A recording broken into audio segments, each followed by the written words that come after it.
அந்த காலத்துலங்க எல்லாம் கூட்டு குடும்பம் இருக்கும் பொழுது ஒரு பாட்டி எடுத்துட்டு ஆமா அப்படி பண்ணுமான்னு சொல்லி குழந்தை பார்த்துட்டே இருக்கும்.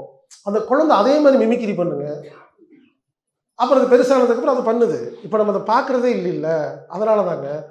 அதனால என்ன சொல்ல வரேன்னாங்க, அ அ பாருங்க ஒரு கார் ஓட்டணும்னா, அதுக்கு சில விஷயம் கத்துக்கணுமா இல்லையா? இதான் கிளட்ச்சு, இதான் பிரேக்கு, எங்க பிரேக்கு அதே மாரி வாழ்க்கையிலும் கத்துக்கணுங்க.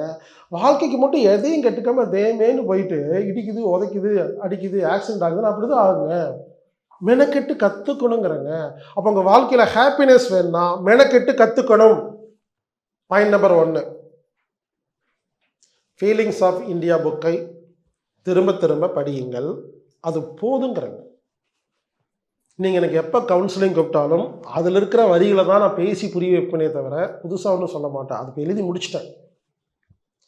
ஃபீலிங்ஸ் ஆஃப் இந்தியாங்கிறது இங்கிலீஷ் புக்குன்னு நெனச்சுக்காதீங்க. தமிழ் புக்கு தான். நான் சும்மா பேர் வச்சிருக்கேன்.